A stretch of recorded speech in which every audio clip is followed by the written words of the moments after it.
मैं हूँ रियाज शाह और आप देख रहे हैं स्टार न्यूज मालेगांव चैनल। आइए नजर डालते हैं कुछ खास खबरों। इसी किरीट सोमैया साहब मालेगांव आए थे।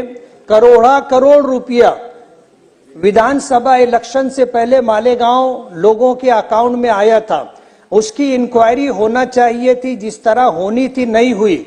लेकिन किरीट सोमैया जब मालेगांव आए और मालेगांव झुग्गी झोपड़पट्टियों में रहने वालों को देखा तो उनको ये गुमान हुआ कि ये बांग्लादेशी या ये रोहिंग्याई हो सकते हैं, जिनके पास रोड नहीं है, गटर नहीं है, पीने का पानी नहीं है, लाइट नहीं है, हेल्थ का कोई इंतजाम नहीं है। उन्होंने हमारे महाराष्ट्र के चीफ मिनिस्टर साहब से ये गुहार लगाई कि इसकी इंक्वायरी होना चाहिए। यहाँ पर 1000 बांग्लादेशी और रोहिंग्याई हैं। 4000 जन्म दाखिले उन्होंने इंक्वायरी के लिए दिए। तकरीबन 3000 से 3200 जन्म दाखिलों की इंक्वायरी हो चुकी। एक भी बांग्लादेशी या रोहिंग्याई नहीं मिला।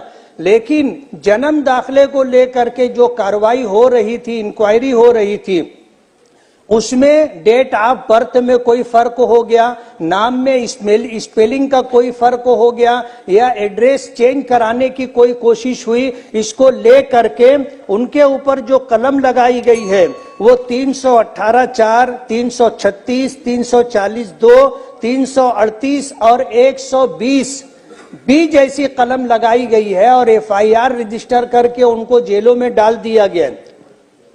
मेरी आपसे ये गुजारिश है कि वो करोड़ रुपए जो विधानसभा इलेक्शन से पहले मालेगांव लोगों के अकाउंट में आए थे, उसकी पूरी इंक्वायरी होना चाहिए। मैं वहां से इलेक्शन लड़ रहा था, मुझे तो 1 रुपया भी नहीं मिला, लेकिन ऐलान ये हुआ कि ये वोट जिहाद है। अब मालेगांव में अगर माइनॉरिटी मुस्लिम अक्सरियत है तो ये इल्जाम लगाना कि यहाँ वोट जिहाद हो रहा था, ये उचित नहीं है। इसकी पूरी इंक्वायरी होनी चाहिए। आखिरी एक अध्यक्ष महोदय,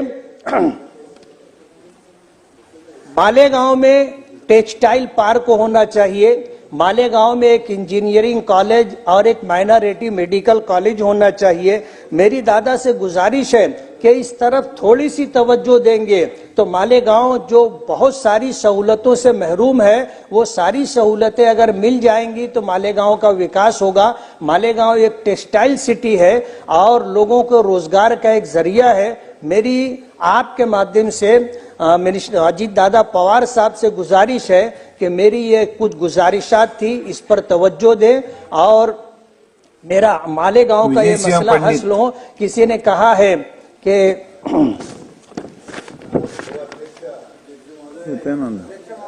शुक्रिया सदर मोहतरम, 2025-2026 के बजट पर आपने मुझे कहने का मौका दिया, मैं आपका शुक्रगुजार हूँ। सदर मोहतरम, मैं महाराष्ट्र के नायब वजीर आला और वजीर मालियात अजीत दादा पवार के बजट का इस्तकबाल करता हूं, जिसमें बेघर लोगों को घर, बेरोजगारों को रोजगार, बीमारों के लिए इलाज व मुआवजे की सहूलत, बच्चों के लिए बेहतरीन तालीम का इंतजाम, शेतकरी लोगों के लिए सोलार सिस्टम, लाडली बहनों के लिए 1500 रुपये हर महीना, ये सारी वो चीजें हैं जो किसी बजट को खूबसूरत बनाती। किसी शायर ने कहा है, कदम कदम पे उजाले उतर के आएंगे, तेरे नसीब में तारे उतर के आएंगे, घर से निकल बेसहारों का सहारा बनकर, तेरी मदद को फरिश्ते उतर के आएंगे। सदर मोहतरम, मैं टेक्सटाइल सिटी मालेगांव से चुनकर आया हूं।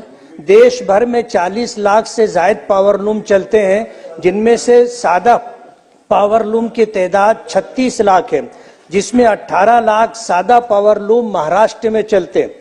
सदर मोहतरम, खेती के बाद देश भर में सबसे ज्यादा रोजगार देने वाली सनत पावरलूम है।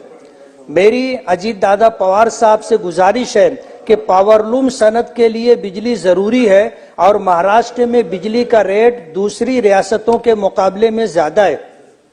महाराष्ट्र में बिजली का रेट कम होना चाहिए। दादा ने बजट में बिजली रेट में कमी का आश्वासन दिया है, मैं इस पर दादा का शुक्रगुजार हूँ। मेरी गुजारिश है कि आपके इस आश्वासन पर जरूर अमल होना चाहिए।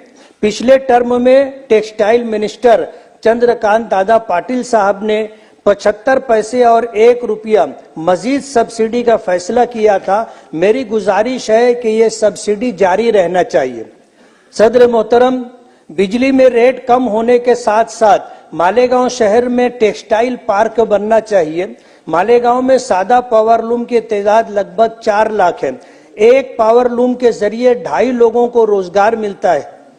ये सनत तरक्की करेगी तो लोगों को रोजगार मिलेगा।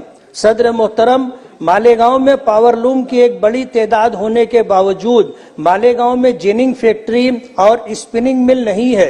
एक स्पिनिंग मिल थी, वो भी बंद है। महाराष्ट्र में कपास की पैदावार होती है, लेकिन ये कपास यार्न की तैयारी के लिए तमिलनाडु जाती है और यार्न बनने के बाद तमिलनाडु से ये यार्न वापस महाराष्ट्र आता है। महाराष्ट्र में कपड़ा तैयार होता है और फिर ये कपड़ा फिनिशिंग के लिए गुजरात और राजस्थान जाता है।